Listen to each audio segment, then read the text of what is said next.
Welcome to Conversations with the Masters. There are three different areas of what I call hard trends. These are categories. Hard trends are based on future facts that will happen. They help you find certainty in an uncertain world. Those three categories are demographics, regulation, and technology. And today we're going to be looking at demographics. And I am really excited to go through this because we're going to go and look at Gen Z, take a deep dive into Generation Z and the amazing opportunities they represent. The anticipatory leader, the guru of this is Jason Dorsey. He's a good friend and an amazing researcher that has pioneered generational research and has led 100 behavioral research studies globally. His passion is uncovering hidden behavioral trends leaders can use to drive measurable results. He has appeared on over 200 television shows, including 60 Minutes and The Today Show. And his newest best-selling book is Zeconomy: How Gen Z Will Change the Future of Business and What to Do About It Now. So, Jason, how would you define a generation? Hey, thanks, Dan. Great to be with you. Yeah, the way we define a generation, I'll give you two different versions. One sort of the highbrow version, and then the other one is for what makes sense for me. The way we define a generation at CGK, our research firm, is a generation is a segment of a geographically linked population that experience similar social and cultural events at roughly the same time in their maturation, leading to predictability by scenario, which is a whole bunch of big fancy words from the PhDs on our team, including our CEO who has a PhD and founded the company. But the idea really is a generation is two things. And this to me is the most important part. The first one, everybody talks about. The second one, nobody talks about. And the first part of a generation is you have to be born about the same time. Now, we all learned this in 8th grade. It's a birth cohort. You talk about it extensively in your work on demographics. And so everybody's talking about the idea that you're born about the same time. But what's missing and so incredibly important in this conversation is you also have to be raised in about the same place. Geography has a massive role on shaping generations because it tends to influence so many things that we're introduced to: cultural norms, other norms, technology, you name it. So, for example, you and I both happen to work a lot around the world, but we'll just use the US right now. Within the US, we would see differences within the same generation based on geography. We'll see differences between urban and we'll see differences between rural and urban, right? So as you start to put these two together, the way I like to think about it is, and this is one of my favorite things to think about because I spend a lot of time thinking about this, is trends tend to originate in urban areas. We need population density and diversity. Those two things in combination cause the trends to then ripple out and eventually get to smaller towns, more rural areas. Or in my case, I grew up in a very small town in Texas. I know you know that, super small town. And so we would always joke that we would go to the grocery store and it was a family reunion, right? Because everybody's there. But my best friend is from New York City. His graduating class had students from 40 different countries in one grade. He could hear multiple languages spoken every day, see all the latest trends as he's walking down the streets, diversity, cultural collision, so much there. And he and I would always joke that what's cool in New York City would end up in my small town 2 years later. We call it style. But when you put all that together, the core is this. And this is the most important thing, hopefully, that I can share with everybody listening right now, is that generations are not a box. And this is a really big deal. I'm on a mission to clear this up. Generations are not a box where if you give me your birth year, I don't have a crystal ball and I can't tell you all about yourself.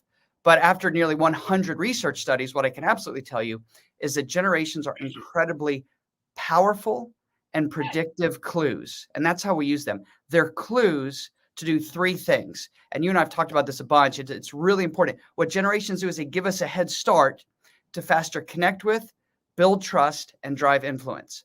So when people are thinking about generations, we want to draw the idea that they're boxes and then replace it with the idea that they're clues. But understanding these clues allows us to better connect with, build trust, drive influence with people older, younger, and even the same age. So geography and a bunch of other things I'm sure we'll talk about influences. But the way we define generations, they're clues, they're grounded in research, we're very passionate about it, and they help us to understand ourselves as well as those that we seek to engage with. Well, let me just say for all of our viewers, your research is fantastic. And by the way, you want to do two things I'm going to advise you to do right now. Zeconomy is an amazing book. I want you to go and get that book right after we're done with this. We've got a picture of it here. You can get it from Amazon. You can get it all over. It's been a bestseller. And secondly, your research studies are unbelievably great. I mean, I'm so impressed. So I want you to go on his website. We'll put a link up there as well, and get those research studies. By the way, Jason is also going to give you 2 free chapters of the Zeconomy book. So make sure, again, there's the link to get those 2 free chapters. I want to get that up front right away because this is a great book. And look, you're going to have more and more Gen Z leaders. You're going to have more and more Gen Z employees. You're going to have more and more Gen Z customers. You better understand them, as well as all the other the millennials and the others and the differences, so that you can realize one size doesn't fit all. Jason, one of the really great research findings that you've got is that each generation has a defining moment, and it happens during their teens. Now, I think this is super insightful because it shapes their mindset throughout their entire life. And by the way, I think this is really a big deal. Let me give you a quick example of my mother. She was a teenager during the Great Depression. Now we're talking about 1929, 1930, 1931, 1932, red lines and everything. It shaped her entire life because her life was really, she knew scarcity. She saved things, she kept things because she was shaped by that event. And I had things that shaped mine, each generation. Tell me about Gen Z and those defining moments, because I think this is super insightful. Yeah, absolutely. And you sort of hit on the exact right life stage, which you alluded to with your mom and even yourself. The trick with the teens is, and why we think that's so important, is you have to be old enough to understand what's going on, to really create context around it, but young enough for it to shape your views going forward. So there's sort of this exact period or phase where you're in exactly the right place where you're going to have this huge impact. If you're too young, which is what we're seeing now after, for example, COVID or 9/11, if you don't remember it, it didn't impact you. It'll impact those around you, but not necessarily you. Or if you're much older, then you've already sort of solidified your values, your beliefs, your perceptions, and so forth, and have a conditioned response already to it. So when we think about Gen Z, now just to clarify, the oldest members of Gen Z are around 25 or 26 years old. And I think that's important to know so we have a good frame of reference for who we're talking about. And our particular type of research, we can do studies down to age 13 nationally and globally. So that'll be the group that we'll be most focusing on for this data point. When we think about what shapes Gen Z, the oldest members of Gen Z were shaped by 2 massive trends. This is particularly true in the US, but also around the world. It looks a little different flavor, but same similar concepts. And that is, first, they crashed into the Great Recession. And there's a lot of people that say, oh, Gen Z, they struggled in the workforce in the Great Recession. No, they didn't. They were 12. But this is the secret. Their parents did. They saw their parents lose houses, lose their jobs, fear of money, dining room table tough conversations, bills stacking up, major headlines just talking about how bad it is. And it had a profound impact on the oldest members of Gen Z because they saw how risky the job market could be. They saw the impact of debt. And around the same time, which is not talked about very often, millennials were crashing into wage stagnation, rising cost of living, huge student loan debts. And so it was a perfect sort of time to be heard of the Great Recession. And then we don't want to end up like millennials, which as a millennial, that hurts my feelings, but I get the idea. And then the second big event, which we're all going through, is COVID. Now, this is one of our more controversial pieces, but what's interesting is sometimes you have an event. An event might be 9/11, or it might be a tsunami. It's something that happens, it takes place, it ends, and then we deal with the repercussions of that going forward. But sometimes you have these much longer experiences. What I mean by that would be COVID. COVID's not a day, a week, a month, or a year even. It continues over a long period of time. The example you gave of your mother and the Great Depression is a perfect one. And the longer these things go, the more it impacts your values. So when we think about Gen Z, what happened? Well, they crashed into COVID, the oldest members. Some of this was headline news, some of it was not. So yeah, they didn't get to have their high school graduation they wanted, or play their senior year of football, or their college experience wasn't exactly the same. But what nobody talks about, and this to me is the real meat of this, is that when we look through the data, because we did a bunch of studies starting at the beginning of COVID to now, Gen Z was the #1 generation to lose their job. Everyone thinks it's older people that lost their job. That's nonsense. The group that lost their job, and we broke this news. Everybody had to come out afterwards and say it because we do studies so frequently. What we found is Gen Z was the #1 generation to lose their job. number one generation of reduction in pay if they kept their job, number one generation of reduction in hours, and the number one generation to be reassigned to a job they were not hired for. So if you think about this, layer on top, Gen Z's entering the workforce later than ever before for a bunch of reasons we could talk about. But you put that together, what happens? Gen Z bore the initial brunt of this in terms of the workforce. They're finally in the workforce. They finally got the job, and then they get laid off. Last hired, first fired. What else? We see retail, restaurants, hospitality, the industries they work in. Those were the ones that had the massive job losses. So here comes Gen Z into adulthood. They've been told they're going to make it. They're doing all these things to prepare for it. They have all these ideas, goals, visions, and they crash into COVID after going through the recession. Well, what happens? This is where it gets super interesting. What we've uncovered is that as a result of all these things, Gen Z is much more practical with their money, which is super interesting because we don't expect it for that age group, right? But they're predisposed to save. Does that mean they're savers? Not necessarily, because that's a function of discretionary income and other things. But the key is their savings rates are very high relative to their age, which is super cool. The way I like to explain it is they'll have a birthday party. I know we live this even in our house. They'll have a birthday party. They're 17. They get $50.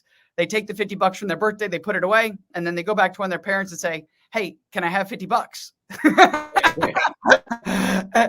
And the parents are like, but you just got $50, use that. And they're like, no, that's my money. I want to spend your money.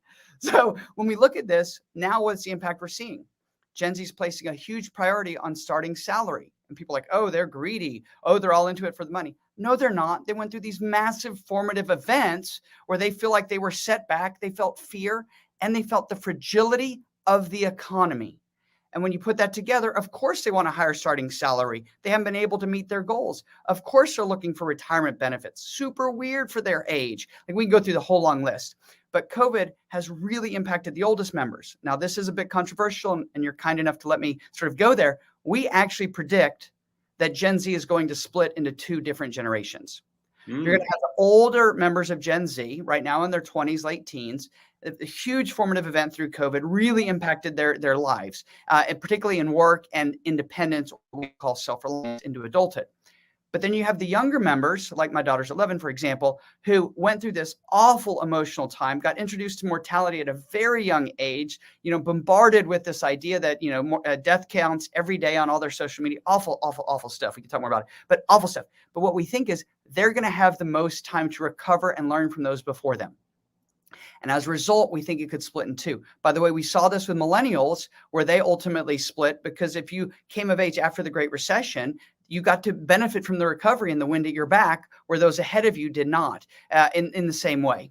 So we think Gen Z will ultimately split. We think COVID is the generation defining experience of the generation. And bonus points here, we think the next generation has now been born because we have a bunch of young kids that don't remember or experience COVID in the way the oldest members do. So we know there's now a new generation that is coming of age. And in fact, in some of the early work, not ours, but work that we collaborate on, we find that younger kids process COVID differently because to them, if they're really young, they just associate it with mom or dad or parents were home more and they're working from home now. And suddenly they're going to have hybrid work as normal for a parent or parents or guardian. So lots there, but huge impact. So if you put those two together and then you have the trends that you study and you're an expert on more than me, things like social media, mobile technology, and in particular, what's really cool and people aren't talking about, what we saw is that Gen Z is getting their phones younger than any previous generation.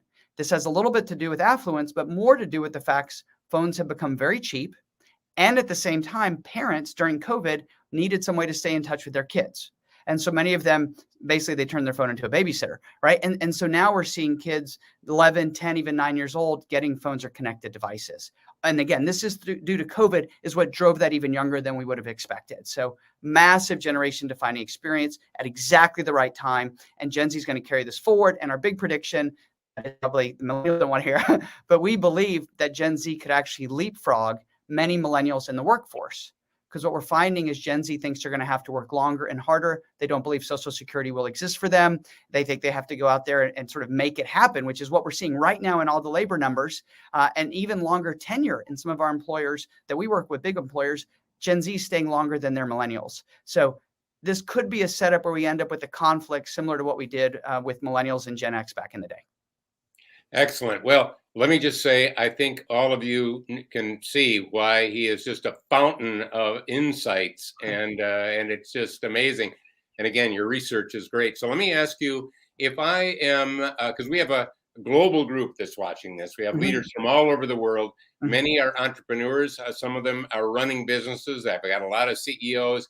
What can I do if I have Gen Z, or soon will have Gen Z employees? And again, they're going to be going through the ranks and getting into mhm, management leadership. What can I do to attract the best? What can I do mhm, to keep the best? Will they stay? How mhm. can I get them to stay?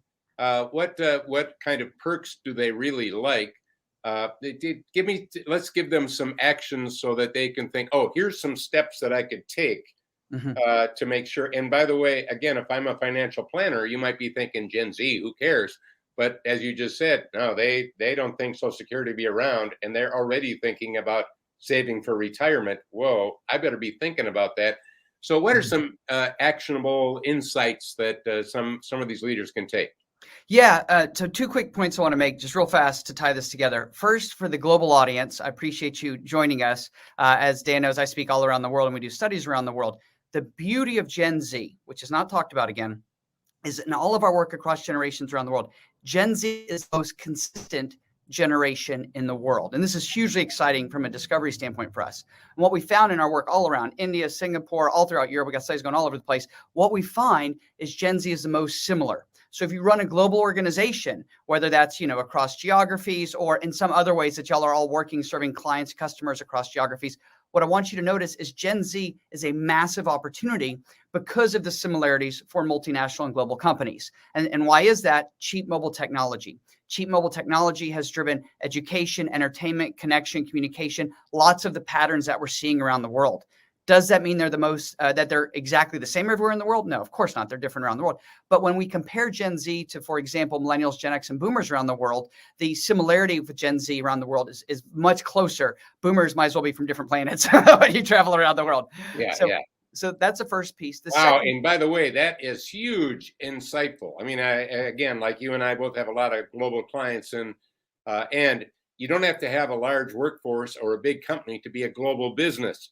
You can be one yes. person and have a Mhm. global business. So that is really insightful. Thank you. And you had another one, a couple more you're Oh, going to get.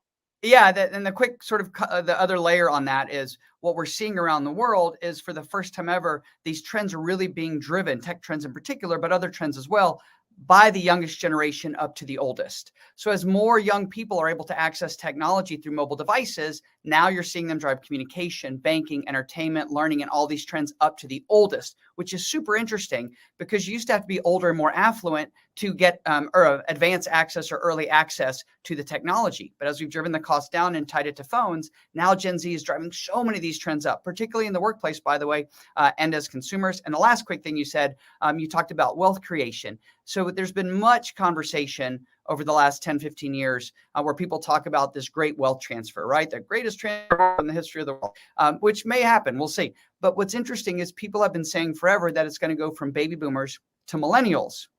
We actually think, given how long boomers are living and changes in profiles and spending patterns and risk and all this sort of conversation out there, that Gen Z actually is going to be the significant beneficiary. Now, their parents may be millennials, but what we think is much of that money will eventually find its way to Gen Z. So when we talk with banks and financial advisors and these sort of wealth management groups, we really need to be including Gen Z in these conversations across generations, because otherwise they're going to leave when that transfer eventually happens. And so just sort of putting a little context. Now, actions you can take, because you know me, Dan, I'm all about actions.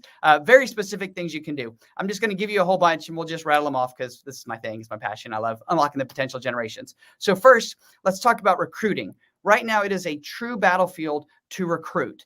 And one of the challenges that people often don't see is recruiting systems. Well, frankly, recruiting, hiring, and the whole bit, all of those were designed for previous generations. They were not designed with Gen Z in mind. And we're seeing a big collision around that. Dan, I was on the board of a very large payroll HCM company, public company. So I'm deeply into the workforce side of this. When we think about recruiting, what do we need to solve for? Well, there's a few key things. First, when you think about going out and trying to get Gen Z to apply for a job, we've got to solve some key problems. First, they've got to be able to apply for the job on their mobile device. Now, a bunch of people just rolled their eyes and said, oh, Jason, yeah, we heard that 5 years ago. True. But when I speak to all these execs around the world every single day, and I say, take out your phone and try to apply for a job on your phone, they cannot do it. So Yeah. just because I can read it on my mobile device doesn't mean I can actually complete it. And there's a massive difference. And this doesn't show up in the data. This is a behavioral piece we do. We do lots of studies on job seekers. What we find is they'll see the job posting. They may find it's interesting, but if there's friction for them to go through the process, they're just not going to do it. They don't have to anymore because there's so many jobs. So first is we need to be able to start the job application on a mobile device. And now we're going to get real salesy for a second, but I'm all about results. So I look for inflection points that are high leverage, that are data driven. And what we see is they need to be able to save the job application as they go. Now, this one is nuanced, but it's really important. And the reason we want them to save, it solves a bunch of behavioral triggers. One is if they save it, then we now know a way to contact them. So we're either going to have their email or a mobile number, something like that. Second, we're going to get their name, which turns out that's what people love to hear, right? And then third, they're going to have something invested in it because now they've started. So this is wild. Did you know this, Dan, but a lot of people don't know this. The vast majority of job applications are never completed.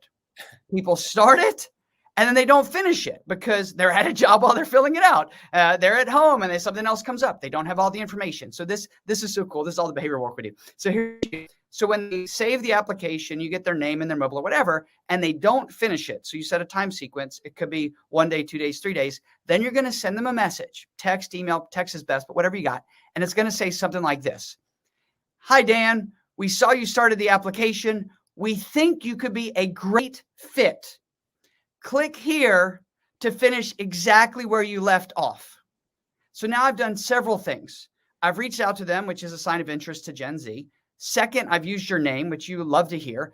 Third, I've heard, oh, I might be a great fit. Okay, likelihood of getting hired goes up. And fourth, I've said, you don't have to fill in the data again, which nobody likes, but particularly Gen Z.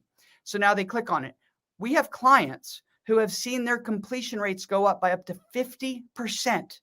And the power of this is they've been able to do it without spending more money. And one of the things I'm sort of famous for saying in my own little world, but people love to quote this, is you can't hire people who don't apply.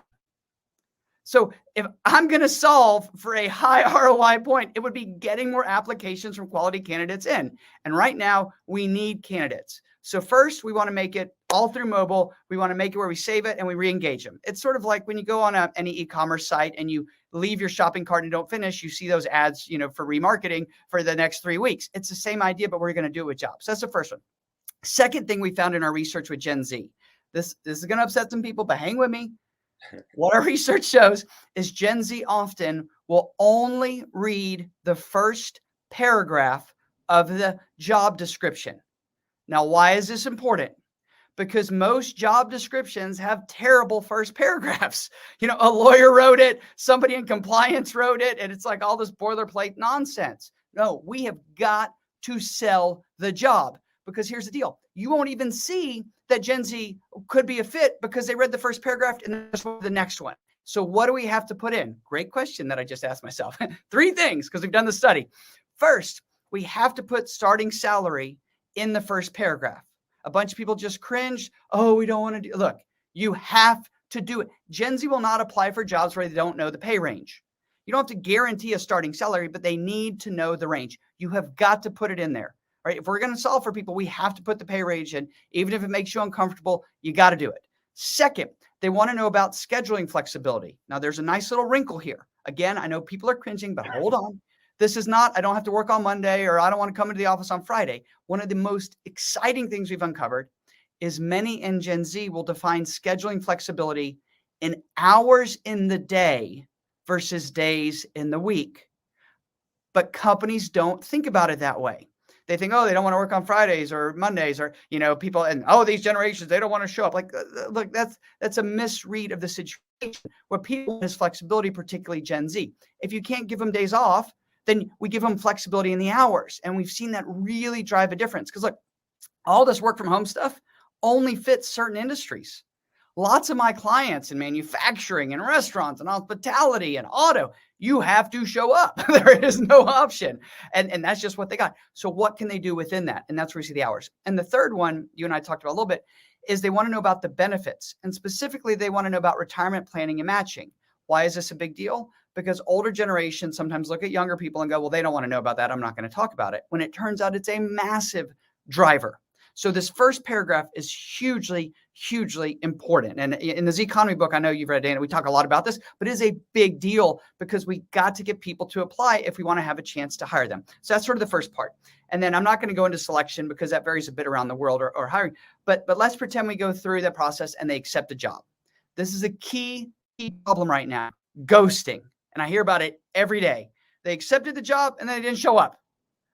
And it's happening all the time. And it is so frustrating for leaders because 1, you've stopped your search. 2, you've invested in getting them ready and set up. 3, you've told the rest of their team so they breathe a sigh of relief and a little bit of anxiety that the new person's showing up. You've built a starting. So you've sort of moved on. Oh, they accepted the job. We can move on. What we found out is, and again, I know people are going to say not nice things when they watch this, but it's totally true. And forgive me, but I'm going to say it. Just because someone accepts a job today does not mean they're going to show up. Okay, big exhale for everybody listening. And now what do we need to know? Okay, if you know that and that's truth, then all we've got to do is keep selling them to show up. That's it. And so my belief is if somebody accepts, it's a lot easier for me to get them to show up than to go try to find another great candidate. So what do we want to do, right? Look, I'm all about like, how do we drive ROI with limited resources? Because every company we work with is trying to do this. So what do you do? When they accept the job, we want to make sure that their onboarding is phenomenal from acceptance to showing up. What do we see works best? They need to get consistent messages, usually by text. Hey, Dan, we're so excited you're going to be showing up. Can't wait to see you. You might be wondering what the dress code is. Here's what's allowed. You might be wondering where to park. Here's all the information. By the way, parking really good. Actually, right? Excellent. So, yeah, it works like magic because it's sending, particularly to Gen Z, the message of you can't wait for them to be here. They're already valued, and text is how they want it. In the book, I talk about a company called Border that does this. They were the ones that we got to see some of their data. But one of the examples they give that I love is they'll send you a text, Dan. You want to play along with me, Dan, just for 1 second? Yeah. All right, so we're going to play along. Okay, Dan. So tell me, Dan, what's your favorite sports team? Green Bay Packers. Ooh, I love the Packers, right? And you can buy a share. That's always really fun. Second, what is your favorite lunch type of food for lunch when you're celebrating? When I'm celebrating, a really great salad. Salad. All right. So you love a salad place, right? And then third, what's your favorite snack at 3 o'clock? Because a lot of people have low energy at 3. Maybe you don't because you seem to have more energy than me. But like, what's your favorite snack at mid-afternoon to sort of keep you going, pick you up? Oh, how about some pistachios? Pistachios. Perfect. So what this company that's in this economy book does, we wrote about it because it's a brilliant case study. What they'll do is they'll take that information by text. Hey, a few questions. Then what happens? When you show up and you get to your desk, your office, your room, or wherever you start at the company, they've got all your favorite sports memorabilia out there from the Green Bay Packers. They've got lunch booked for you with 3 of your new colleagues. What type of food is it going to be? Salad. So you're going to get all the healthy colleagues. That's exciting. And then third, what do they have in the cup next to all the Green Bay Packers? Pistachios. So you're ready to go. And the point is this: you can create personalization of onboarding at scale through text.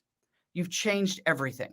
And it should all be trackable, plugs right into your HR. And now what we're seeing, really smart companies are able to use technology like this to complete all of the onboarding by text messaging. No forms to fill out when you get there, none of that stuff. That is the future of where this is all going versus the traditional company welcome, which looks like this. Hey, Dan, we're so glad you're here. This is going to be great. Can you fill out these forms? By the way, here's 57 ways that you can be arrested or go to jail at work here. And we're so glad you're here. Like that's the welcome day if you're lucky. And so we want to get that onboarding piece right. And now let me give you 2 more quick things. The next one we want to talk about is retention and engagement. What do we know about that? Well, we know that frequency of information matters to drive engagement with Gen Z. The way I like to explain it is this. Other generations were taught, and look, a bunch of people listening are going to go, oh, I've totally taught that, is this. If the boss is talking to you, you're doing something wrong. Younger generations were taught, if your boss is not talking to you, you're doing something wrong. Oh, interesting. Huge separation there. And what it comes down to, we've done a bunch of studies on this, frequency of connection with your boss or leader matters significantly to Gen Z. Now, we've done a bunch of work. This doesn't mean they need coffee with you every day or lunch or, virtual happy hour. It turns out what they want is what we call quick hit feedback. 5, 10, 15 seconds once a week, could be through text, could be through Slack, could be walking past them, whatever it is. And it's basically this: hey, Dan, saw you did a great job helping Jennifer. Really appreciate you. That's it. Like, stop. They've moved on. And so it's actually less work than managers are doing right now, but it's more frequency. Or as I like to always say, if you only give annual reviews, you can change the name, call them exit interviews. Because we won't be there. There you go. I love it. I love it. Right. You know, and you want to catch people doing something right. So, because you want to reinforce the positive. And I think that makes them enjoy their workplace even better. Yeah, totally. And one of the interesting things that we're finding, and we hear this from managers and leaders a lot at these events where I speak, is they say, oh, Jason, we can't promote Gen Z or anybody really as fast as they want to get promoted these days. Like, what do we do to keep them? And it's one of these behavioral nudges we found is you want to highlight progress over promotion. Somebody like you, Dan, you've seen all these patterns. You've run all these businesses. You know that somebody's moving forward, even if they're not getting promoted or a raise. What we find with Gen Z is they've entered the workforce so much later than previous generations. They don't know they're moving forward. They don't see the growth and the learning. But if you point that out, they feel like they're not spinning their wheels. And that's one of the best retention strategies we've seen. When you can't go, give them a promotion or a new title or money, they need to feel like they're still moving forward. And so by doing that, you can actually drive retention without paying more money. Let me make another comment on that. And that is that often we're focusing on salary, how much you're making. And and of course they compare their salary to other people's salary. And, but really salary should be a reflection of the value that you provide the organization. So if instead we don't look at salaries as much as we look at the value. Here's the value you're bringing to the organization. And by the way, how could you increase the value? Because if you increase your value, guess what? You're going to make more money. So if we really help them to have a pathway to, again, elevating the value that they provide, which by the way is up to them, that they're in control of that. If I've got a Gen Z worker who is dramatically accelerating the value they're bringing to my company, guess what? They're going to make more money because why? I don't want to lose them. So I think, look at the value they provide and get some metrics to that, and you can find something really good there too. Yeah, you nailed it. Absolutely. I also want to point out something else. When you were talking about, filling out the form to get a job and doing it in, online on a phone, everything that you said would be absolutely true if I'm also trying to sell to something to a Gen Z. I should be able to buy it and do it online. I play a number of musical instruments. Guitar is my main instrument. Let's say I go on to a site to look at a new fuzz tone device for my electric guitar. And then I want to check some other ones out. So I go somewhere else. Well, I may want to save that one, but there's no way to save it. And what if you got back to me and said, hey, Dan, I noticed you were looking at that guitar looper the other day. We sell a number of them, and I'd love to help you kind of make your selection. Well, now you're personalizing it. I've got it saved. I'm probably more likely to do something with you. So it could even work for me, a boomer. Maybe we ought to be thinking about using some of these same techniques with everyone, because what you're really talking about, Jason, is not customization, something far better, personalization. And when we can make it really personal and we get to know each other. And the other thing is, I don't want to create a transaction. You know what I'd like to do? Create a relationship. So, because a relationship spans time, a transaction is momentary. Right? Yeah, so, absolutely. So I want relationships, not just transactions. And it may be the transaction of, again, hiring. Well, that's a transaction. And we talked about attracting.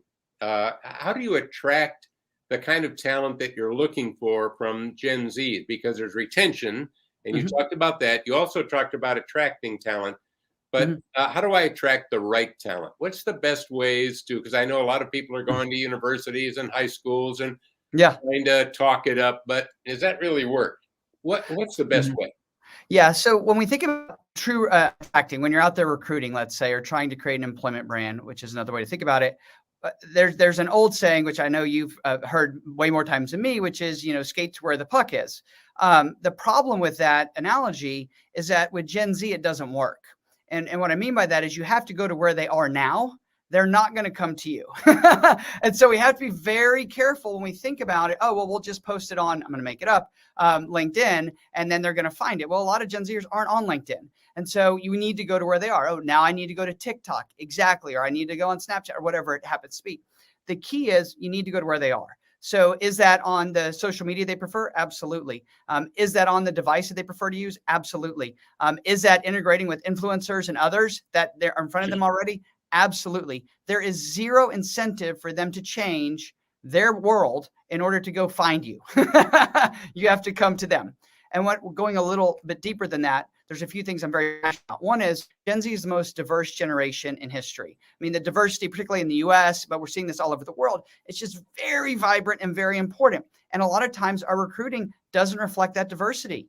Gen Z, and I know because we see this in our research, they want to see people that look like them or are from similar backgrounds to them or have similar worldviews in the company being successful. And they need to see that in the videos and the images and not the cheesy stock photos. They see right through that. They can't stand that, right? And so we need to do that. We also need, as we think about that, to humanize what it's really like to work at whatever that business or organization is. So much of what's written about working in places is not feel very human. It feels sterile. So we need to really bring up what's it like. We need to be able to show people the career. And one of the things that's almost never talked about with Gen Z, and it's a big thing for me to get the message out, is almost all companies we work with do not talk about stability.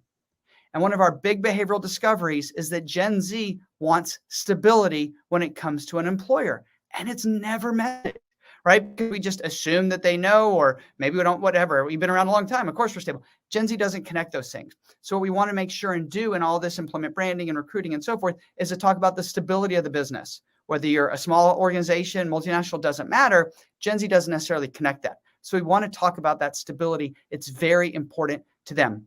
When it comes to recruiting, we believe that influencers really do work. Totally true. We also believe that geography plays a bigger role than people assume because they're like, oh, it's all virtual. No, it's not. If you want to go work at the local coffee shop, you got to show up. What our research shows is Gen Z in particular will not travel more than 15 miles to work. So when we work with these big companies that are recruiting, we need to be able to say, hey, we can draw a circle around the area we need to focus our recruiting dollars on. And if we have to spend more money because it's, hyper local, that's actually going to still drive a bigger return because we're getting people that if they accept would actually show up and are more likely to stay. Particularly if you look at the cost of gas and the cost of vehicles and insurance. So that's where public transportation suddenly matters. We just did a study on this. It's so cool. Turns out Gen Z cares deeply if there's a grocery store located near their office. Like, who knew? Like, these sorts of things help us to better understand the mindset and focus our resources. One other thing, Dan, that you said is on the customer side. As you know, half of our work is workforce, half is on the customer side. And the key thing for me when we think about Gen Z, because I speak at all these marketing and sales conferences, is that there is zero incentive for them to change how they communicate, shop, or buy because you like to communicate, shop, or sell that way.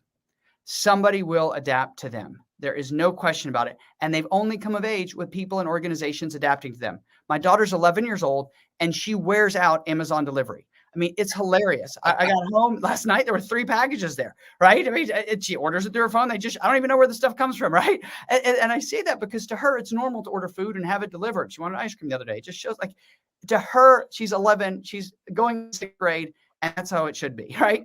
The other part you talked about is something we're very passionate about, which is payment. And you sort of mentioned the idea they should remember me and we should be able to make it. Like, we believe payment by text really is the future. We're seeing upgrades by text. We're seeing all these things. And the whole key is you should not have to re-enter your information over and over and over again. And the more that we can tie that predictive individuality, like the example you gave in personalization, is really key because that's what people expect. We were just working with one text-to-pay company, and they gave this great example. You're in line at a hotel. This is sort of actually one of their clients. You're in line at the hotel. It knows you're going to be checking in because check-in's at 2, and you get a message at 1:45 that says, hey, Jason, we're so excited for you to check in. Would you like to upgrade your room for $50? Type yes or no. And if you type yes, it automatically charges you. You don't enter anything. You don't have to go somewhere. Whammo, you get the new room. Their yield on their room goes up because that was room that was unsold. It was completely frictionless and it was all by text and you didn't have to talk to a human. One of our hotel clients that we work with extensively, big luxury brand, you would know who they are. We push very hard to offer texting on property. And then we push hard to not just be texting, but let's use all of them. Instagram, Facebook, WeChat, like whatever. Let people reach out. And there was a lot of anxiety and concern that this would decrease customer experience scores. Now, their clientele is not Gen Z, it's actually older, but our point is we know that Gen Z is driving these trends. So we got them to finally roll it out at one property. Their first month, they had 5,000 messages. And I just did this at one of their properties. I was at the pool and I could order everything, food, you name it. It just shows up exactly to where I'm sitting. I don't sign anything. There's none of that stuff. They know it's me. A real human answers. They ask me all the questions. And it was fascinating because to the senior leadership, they're like, Jason, good customer experience at a luxury property is looking somebody in the eyes, picking up the phone, having a conversation. I'm like, no, it's not. I don't want to phone in the bedroom at the hotel. That's disgusting. And no, I don't want to walk all the way to the front desk. Like, I want it to be on wherever I am. And it turns out their customer experience and customer satisfaction scores after they started rolling this out went up. We've got to give people the option to communicate in the way they want. You are a fountain of wisdom. We could go on and on forever. You can see why Jason is in such high demand, not only as a keynote speaker at major conferences, but also as a consultant and advisor. And let's put his book back up again. Remember, he's going to give you 2 free chapters. Let's get that book. And by the way, forget the 2 free chapters. Get the book. You need the entire book. You need more than 2 chapters. Also, remember to go to his website and take a look at these reports he's got. They're just a fountain of information. Jason, you were absolutely amazing. I've got notes. I got to go back and, by the way, I got to go back and rewatch this and take notes on what you said. It was just amazing.